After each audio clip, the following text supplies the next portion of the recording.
StrayAllDay.com. You are now tuned in to the show where you learn the discipline to show up day after day, to do the work, the confidence to put yourself out there boldly and authentically, and the mental toughness to continue showing up, doing the work, putting yourself out there, even when the success you've expected to achieve is yet to be achieved. And on top of all this, you get a huge dose of personal initiative. What is that? That's the go-getter energy that moves any one of us out there, including yourself. We're going to make things happen instead of waiting for things to happen. And we put all this together into one philosophy. We have branded our entire process. We branded our entire ethos, this whole situation. We wrote a book on the subject. We have codified our whole process, and we got some more stuff coming on it. You listen to the daily masterclass. I mean, what more do you need? There was a lot more you need. Trust me, I know. It is all called Work on Your Game. My name is Dre Baldwin, also known as Dre All Day, and welcome to the show. And today's topic is where people waste the most time and hurt their own success. Now, do you want to know where you might be wasting time, not being efficient, where you could be creating more success for yourself, but because of certain habits, because of certain ingrained ideas and unconscious actions that you are continually repeating, you are actually sabotaging your own success. And you may not even be aware of what these are, but I'm aware of them and I'm gonna point them out to you. I have been guilty of some of these. I recognize them, or somebody helped me recognize them, either or. And I've noticed these in other people, and I want to make sure that I'm pointing these out, because the whole purpose of this whole work on your game philosophy is not just to entertain you, and maybe some of this entertains you, but really is about giving you game. So it's not necessarily, we put the show in the education category. We may move it around to see what category it fits best in, but it's not just education, and it's definitely not aimed at specifically entertainment, but this is really about giving game. They need to create a new category in the podcast directories, because they have sports, you got business, you got culture, you have what's the other categories out there? I don't even know. You got entertainment. There's all these different categories that they have, but they don't have a category for just giving game. All right, we are a category of one of giving people game. So sometimes that game may entertain you. Many times the game is going to educate you. Many times the game will motivate and inspire you and things like that. But they need a whole new category in Apple Podcasts. So anybody out there who works at Apple, or any of the people over there at Spotify or anything like that, tell them that they need a new category for giving game, because that's what this show is about. So all that being said, let's get into our points. Today's topic, once again, is where people waste the most time and hurt their own success. Point number one, trying to figure out everything by yourself. See, that's why I just said, you heard what I just said, right? I said there needs to be a category in the podcast directories about just giving game, and we would be the only show in that category, the only masterclass in that category. We're the only masterclass period already, but we'd be the only one in that category. And what I just said, I said, if any of you know somebody at one of those places that can make this happen, you let me know. And I'm not gonna try to figure it all out myself. It would take too much time, and it would take away time from me doing what I do best, which is giving you all game like I'm doing right now. Here's a news flash for any of you who finds yourself doing everything on your own right now. If you are trying to do everything by yourself right now, first of all, understand, this is not the news flash. First of all, understand, when you first get started, or you're just getting started on something, maybe you didn't just get started, but maybe you're doing something new, you might be doing everything by yourself at the beginning while you figure out what exactly is going on, what exactly you want to do, what area are you trying to hit. But there comes a point when you have established yourself at least solidly enough that you, first of all, realize that you don't know everything. Now, this is the news flash. You don't know everything. All right, you might know a lot, but you don't know everything. You can't and you will not do everything on your own. Even if you try to do everything on your own, at some point you will fail. There are some things you will do on your own, but you're not going to do them very well. You're not going to do them very efficiently. They will not be at a level that is equal to some of the other areas of the things that you do. So, for example, I do the speaking, I do the recording, I do the writing over here at Work on Your Game. But if I tried to do the editing, it wouldn't come out as well as my speaking, writing, and recording. I could get pretty good at editing if I put my mind to it. I could probably get okay. I could be better than average at editing, but I'm much better at speaking and recording and writing. So there's levels to this shit. You understand? So what are you best at?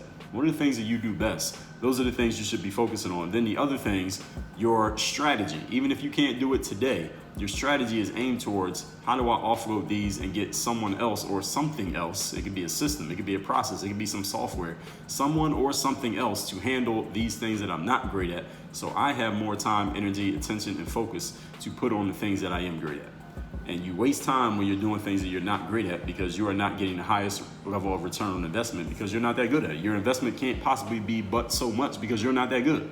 All right, how much of return on investment should I expect to get if I try to go play tennis instead of playing basketball? The ROI is not going to be that high no matter how hard I work because it's not my zone of genius. It's not my area of expertise. Since you can and won't do everything on your own, understand when you are doing everything on your own, even when you become good or what you think is good is not good, you don't even know what good looks like because you're not good at it, it takes more time than necessary, more energy than necessary, more of your attention and focus than necessary because most of the people that I know, now I know a good amount of people and I met a good amount of people, most of the people that I know and met have at the most 2 hands and 1 brain. Now, maybe there's some people who have fewer than 2 hands and fewer than 1 brain, but I don't know anybody who has more, okay? Some people have less, nobody has more. So if you're bad at a thing, you use all the time that you could have been putting towards what you're great at, and you still didn't get that much done. You still didn't put in a high level of investment, so now you've taken away from your other areas of strength. So this is one of the biggest areas. This is probably the biggest area where people waste time, is just trying to do stuff they shouldn't do. I told you this, giving you this anecdote multiple times where a friend of mine who is an entrepreneur, who's the last I spoke to her, she's an entrepreneur, and she was showing me we were on a Zoom call, and she was telling me about some program or course that she was about to launch. Nowadays, everybody has a program or course, and she had a logo that she had designed. She's like, let me show you the logo. And she showed me the logo, and before I even said anything, she said, I made it on Canva. And she said, what do you think? And I said, well, are you a graphic designer? I know that she's not a graphic designer. And she answered, she smiled a little bit and said, no, I'm not a graphic designer. I said, okay, well, that's what I think of it. You shouldn't be doing that. Go hire a graphic designer, go on Canva, pay somebody $10 or $30 or $300, whatever you think is the investment is worth, and get your logo designed for a couple reasons. Number one, because then the logo won't suck like yours does. And number two, because the time that you spent designing that logo, I don't care if it was 5 minutes, you could have spent that 5 minutes doing what you're actually good at, which is not graphic designing. So you see the 2 sides of that? 2 sides of the same coin. If you're bad at something, you're using all that time and energy, you're still not getting that much done. It's not worth much, even if you do get something done, because you have no game. Point number 2. Today's topic, once again, is where people waste the most time and hurt their own success. Number 2, playing the game too small. In other words, you set goals, you have a strategy, you have a plan, you have things you go after, but the thing is, you aim so low that even when you achieve it, you still don't really get much fulfillment out of it. You don't get as much ROI as you could had you just had a bigger aim, which you could have easily hit with the exact same amount of time, money, attention, energy, and focus, which are your 5 forms of investment. Again, that's back to episode 609, your 5 forms of investment: time, money, attention, energy, and focus. So here's the thing: when you play the game too small, when your aims are too low, even when you win, you have invested time that could have produced a bigger return on investment had you just had a higher aim. You could have got the exact same amount of investment, but you could have got a lot more out of it if you just had aimed bigger, if you just played the game a little bit larger. In life, always remember something. In the long run, you get exactly what you expect, and you get exactly what you ask for. Many people kill their own success in life by simply asking for less than what they could be asking for. You ask for $1, you get $1. You ask for $10, you get 10. You ask for 100, you get 100. There's a story that I've told, I don't know if I've told it on this show before, I probably have through all these episodes, but there was a documentary that was made probably about 10 years ago about the 2 guys who are credited for, by anybody who knows the game, who follows the NBA, 2 guys who are credited with quote unquote saving the NBA back in the early 80s. And these 2 guys were Larry Bird and Magic Johnson. Both of them came into the NBA, I believe it was 1979-1980 season. Both of them have been college basketball stars. They had faced each other in the NCAA championship game the year before, and they were both, highly regarded guys that would be great. Larry Bird ended up getting drafted by and playing his whole career for the Boston Celtics. Magic Johnson for the Los Angeles Lakers. And they both had illustrious careers. Magic won 5 NBA championships playing in his whole career in LA. Larry Bird won 3 NBA championships playing in Boston. They went back and forth. And in the decade of the 1980s, these guys split. Magic won 5 all in the 80s. Larry won 3. So 8 of the 10 championships won in the decade of the 1980s were won by either Magic Johnson or Larry Bird. And at this time, when these 2 guys came into the NBA was kind of struggling. A lot of times their games weren't even shown live. The games were shown on tape delay. In other words, the game would happen and then they would show it later on at night because people didn't care about it that much. The NBA players just didn't have that kind of pull or star power with just in normal popular culture. The league had a big drug problem. This is at not even the height, but the beginning of the crack epidemic in the United States. So a lot of athletes were falling into this just like a whole lot of other civilians were as well. And the fans knew this, so people weren't really that interested in the NBA. But Magic and Larry got a lot of people excited. And the dichotomy of the fact that one was in Boston all the way on the East Coast, and the other one in LA all the way on the West Coast, one of them being a pure white guy playing in Boston, and this black guy, Hollywood black guy, playing in Los Angeles, that helped play a role as well. It all kind of worked out perfectly. And that brought the attention back to the NBA. Then 4 years later, this guy named MJ, Michael Jordan, he came into the NBA and set it off even more. And those guys are credited, Magic and Larry especially, then Michael helped push it forward, but saving the NBA. Now, I'm bringing up that story to tell you this. Later, this is around 2010, these guys had long been retired. The documentary was made about Larry Bird and Magic Johnson, how these guys had actually helped to save the NBA, even though they weren't told that when they came in. That's actually what ended up happening. And Larry Bird, after he retired, he kind of faded off into the sunset for the most part. He did coach for a little while. He was a coach of the Indiana Pacers for a few years, but Larry Bird was not a big talker. He's not a guy who, at least not off the court, as far as I see, he's not a guy who would always be branding and marketing himself and showing his face in a lot of places. You don't see Larry Bird on billboards or doing a whole lot of commercials or anything like that. He kind of did his thing on the basketball court and then quietly just faded away. I don't know where Larry Bird is right now. I don't really hear from him that much. Now, Magic Johnson, on the other hand, everybody knows who Magic Johnson is. Some of you don't even know who Larry Bird is. If you don't follow basketball like that, you're like, who the hell is Larry Bird? Maybe you heard of him, but you don't even know what he looks like. Magic Johnson, everybody knows who he looks like. Now, Magic Johnson played in Los Angeles. He's from Michigan. I see Magic Johnson's face on the side of buses here in Miami.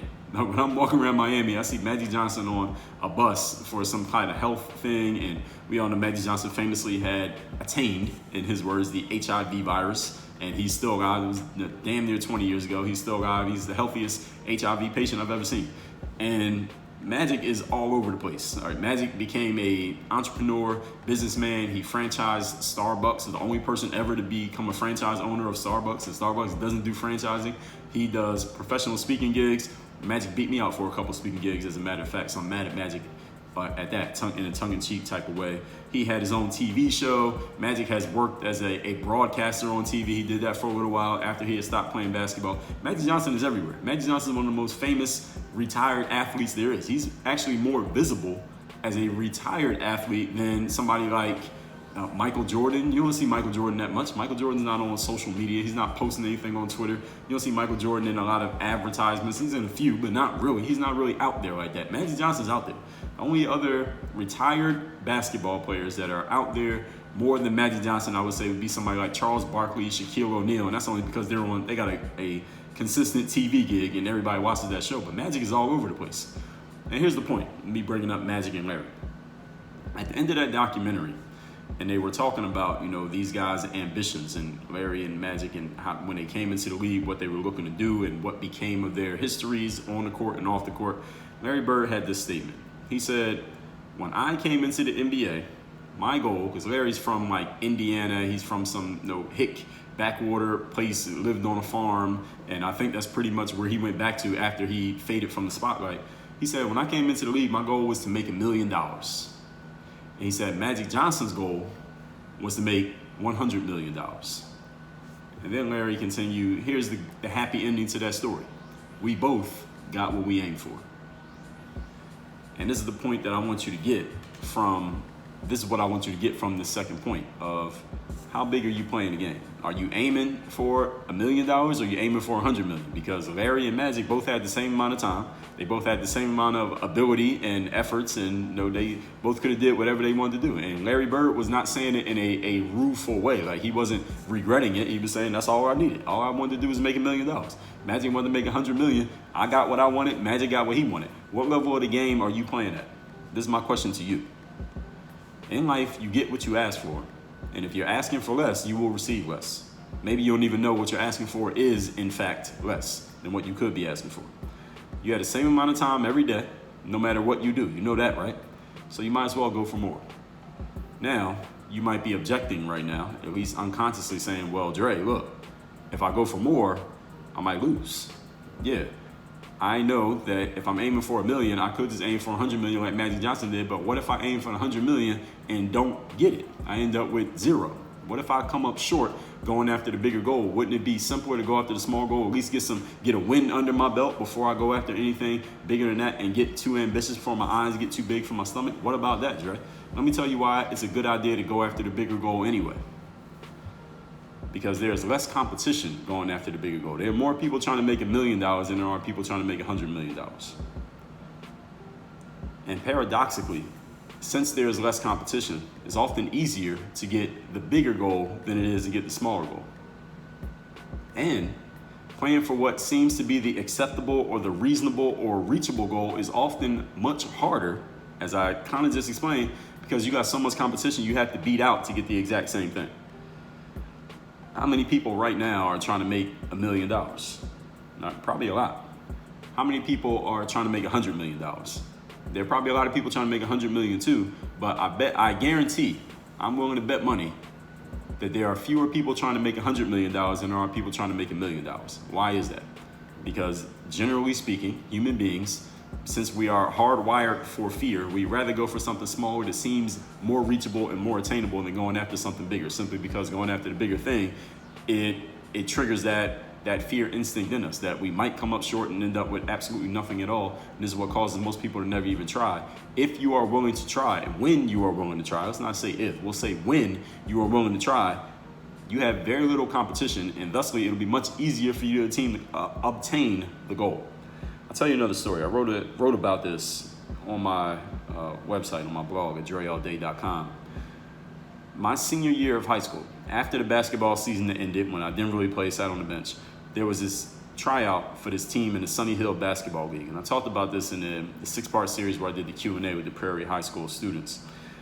This tryout for Sunny Hill. Now, anybody who's not from Philly, don't know the basketball world, Sunny Hill is like the place to play if you're an amateur basketball player in the Philadelphia tri-state area. Philadelphia, Delaware, New Jersey, maybe even into New York. So anybody who's come from that area, Southeast Pennsylvania, Jersey, New York, Delaware, has come through the Sunny Hill Basketball League. It is the place to be for amateur basketball players. So Kobe Bryant, Wilt Chamberlain, anyone who is an DeJuan Wagner, Tim Thomas, Rip Hamilton, Jameer Nelson, all those guys have come through the Sunny Hill Basketball League. So I saw a tryout for a team that was going to be playing in the Sunny Hill Basketball League. Didn't know who it was, who was running it, nothing. I showed up to the tryout. When I walk into the gym, there's like 25 guys in there. And these are all the who's who of the best players in the city of Philadelphia at that time. This is my senior year of high school. So these are the guys whose names are always in the newspaper. Their pictures are always in there. They're like scoring 30, 40 points in a game. They got college scholarship offers. They get to choose what college they're going to go to on a full ride scholarship. Those are the kind of guys that were in the gym. Now that's not really a big deal because I already told you Sunny Hill is the place to play. So it makes sense that all these name brand players are there. But here's the thing. The only nobody player in the gym was me. So, and here's also what I know. Any of you who knows the basketball landscape, especially with amateur basketball, you understand that these kind of guys who are getting scholarship offers, they don't go to tryouts. All right, they don't need to try out for a basketball team. These are the kind of players that the coach calls them and says, yo, Mr. High-ranked player, I'm putting together a team. I want you to be on it. And the player's like, all right, cool. When do I need to show up? First practice is on Tuesday. All right, first practice, not the tryout, the practice. For people like me, it was a tryout because nobody knew who the hell I was, and I didn't know if I was going to be able to. I didn't know what the situation was. When I walked into the gym, I'm like, all right, these are the guys these are the best players. I wasn't nervous. I wasn't doubting myself. I was excited because I'm like, okay, I get to prove myself against these guys. I knew I could do something on the basketball court. I had a little bit of confidence built up from my sitting on the bench of high school season just from playing one-on-one with my teammate Darren, who was the best player on the team. He's the kind of guy who would have been in this gym. He was probably on a different Sunny Hill League team at that time. But anyway, the tryouts began, quote unquote tryouts began, but there was never a cutting process. There was never a point where the coach said, all right, here's going to be my roster and these guys are cut and these guys are on the team. He never had to do that because the thing is, there was like 25 well-known dudes and then there was me, and they ended up saying, I remember maybe 2 or 3 practices in, here's what the coach announced to us. He said, well, we got so many guys here, we're just going to have 2 teams. And the team was sponsored by this guy named Aaron McKee. And Aaron McKee is a former NBA player. He was teammates with Allen Iverson. when Allen Iverson was the man the year he won MVP and all that in Philly. And Aaron McKie, the last I read, he was a head coach of a college basketball program. I'm gonna look it up right now because I don't follow college basketball that much at all. But the last I read, he was coaching he's a coach at Temple University. So it shows you how much I follow college basketball. Temple, right there in the middle of Philadelphia. I didn't even know it. But anyway, Aaron McKie's the head coach at Temple University right now. And he's the one who was the sponsor of that Sunny Hill League team. In other words, he put the money up for that team to play. And this was actually right when Allen Iverson was about to win MVP. It was at that exact time, around 2000, the year 2000. And he won MVP, I believe, 2001. So the coach says we're going to have two different teams because we got so much talent. And these are the best players in the city. Number one ranked player in the country was a guy named Eddie Griffin that year. Rest in peace. He was on the team as well. So we had these two teams. The coach didn't have to cut anybody because nobody guys had showed up. Actually, at the beginning, there was like 3 of us nobodies who showed up. But the other 2 guys who were nobodies, they stopped coming. After maybe 2 practices, they stopped showing up because I guess they figured they wouldn't cut it, or maybe they had a different team they could play for. I didn't have any other options, so I just kept coming. And I just kept being at practice with these guys. I ended up sitting the bench that season on the Sunny Hill League team, but it was an experience. Just the fact that I was willing to show up, the fact that I was willing to go after and stick around when I saw that this was a much bigger goal than what I probably thought I needed at that time. I was able to stay on that team and get that experience, but whereas most people would have been more reasonable in saying, well, I'm not going to play on this team, I'm going to play for somebody else. Moving on to point number 3. The topic here today is where people waste the most time and sabotage your own success. Number 3, habitual thought patterns that lead to the same actions, the same conclusions, and the same mental blocks. Now understand that all of us as human beings, we are creatures of habit. We all have habitual thought patterns, and some of our habitual thought patterns work for us, such as being disciplined and going to the gym every day and doing the things you need to do for your business or whatever it happens to be. And some of our habitual thought patterns do not lead us into the right places, such as somebody says a certain thing to you, you get triggered and it leads to an argument, or at least you feeling certain self-talk leads you feeling negative about yourself, or certain things that you say or do lead to you not being motivated or inspired to go do the work you need to do to get yourself where you need to be. We all have these habits. But understand that the thoughts and the mental blocks that are slowing you down, and we all have them on some level, some more than others, they are not real things, or they're not tangible. You can't hold them or feel them. So how do I know this? Well, let me ask you a question. Are there other people out there who have faced similar challenges to the ones that appear to be slowing you down right now, but they overcame them and they were able to make something happen out of that? Are there others who have gotten the same job that you have and got a lot more out of that job than what you've gotten out of it thus far? Are there people out there who do the same thing you do, and while you're aiming to make $1 million, they aim to make 100 million, and you're getting your goal and they're getting theirs? Of course. We all know this to be true. But I know what you're saying right now. You're saying, Dre, is not that simple. Dre, is not that easy. Like, if it was that easy, then I would already be doing it. You're absolutely right. It's not that simple. It is not that easy. So if this is where you are, if you're at this stage saying, yes, Dre, you're right, that yes, I could get a lot more out of this if I thought a little bit differently or I took a little bit different path, but it ain't as simple as just talking about it on the microphone, Dre. There are certain things that have to happen, and it's this in the way, and I got to do this and this and this. All right, let me tell you the solution to that, all right, because I'm not going to leave you hanging here. That takes us right to point number 4. The topic, once again, today is where people waste the most time and sabotage their own success. Number 4. Here's the key to making the most of your time and making the most of your other resources. Again, time, money, attention, energy, focus, your 5 forms of investment. You must put those into any success you create, and actually any failure also, is either those, misuse of those, or lack of those. Here's the key. Asking the right questions so that you can get the right answers. When you ask the right questions, you get the right answers. The challenge for many of us goes right back to point number 1, and that you're trying to do everything yourself. You can't come up with the right questions because you have certain habitual thought patterns and mental blocks that bring you back to the same way of thinking every single time. The same questions and thusly the same answers. This is why you need to go find someone who can help you see the questions that you can't see, who can offer you the insights, like I talked about in episode 1177, that you wouldn't come up with on your own simply because you think the way that you think, and a coach or a mentor, they can see the stuff that you can't see. They have experience that you don't have. They look at things differently from the way you look at things. Doesn't mean they're better than you. It just means they're different. And sometimes you need that difference to help you see what you otherwise would be blind to. The key to making the most of your resources is the right questions, and a good expert, a good coach, a good mentor knows the right questions that you need to be asking and will help you see those questions. Now, an expert who isn't worth shit, doesn't know what they're doing, they will leave you with more questions than answers. All right, so you can tell very quickly when whether you're dealing with a person who is good for you or a person who's not, based on, do you walk away with more questions than answers, or do you walk away with more questions than answers, or do you walk away with more insight, more clarity, where someone asks you a question that just opens your mind to a whole bunch of new possibilities. See, a good mentor, a good coach, someone who is insightful, they're insightful for you specifically, because one person can be great for certain individuals and not good for others. They will give you insights where your mind is open and you're like, wow, I never looked at it like that. I never thought about that before. That's a really good question. That's a different way of thinking. That's what a good mentor or coach will help you do. All that being said, let's recap today's class, which is where people waste the most time and hurt their own success. Number one, trying to figure everything out by yourself. Problem with this is you don't know everything. So if you're trying to figure everything out by yourself, no matter how much you try to figure it out, you still won't know everything because there's too many things to know. Focus on what you are good at and find a way to have the other things done, if they must be done, by something or someone other than you, eventually at some point. Number two, playing the game too small. Even if you win, you invested time that you could have got a bigger return on investment had you aimed higher. And I know that most of the people who listen to a show like this are looking to aim high and are ambitious, and you have big goals that you want to go after. Like Larry Bird said, I wanted to make $1 million.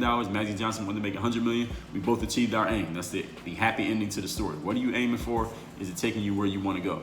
Number three, habitual thought patterns that lead to the same actions, conclusions, and mental blocks. Those mental blocks are not real things because we know that other people have dealt with the same circumstances that you have, and they've gotten a lot more out of it than you have at this point. And you're saying, well, that's true, Dre, but it's not that simple. You're right, it's not that simple. And that's why, number four, the key to making the most of your time and other resources is asking the right questions so you can get the right answers. This is where you go find someone who can see what you cannot see and stop trying to do it all yourself. This all goes cyclically, if that is even a word. It all goes in a circle. You trying to do everything yourself, like come up with the right questions and the right answers and lead into the same blocks and you're running into the same walls. You do that differently by finding someone who can see what you cannot see. All that being said, if you haven't gotten your free copy of my book, The Mirror of Motivation, get it at mirrorofmotivation.com. While supplies last, the book is free. All you do is cover shipping. Work on your game. Dre all day.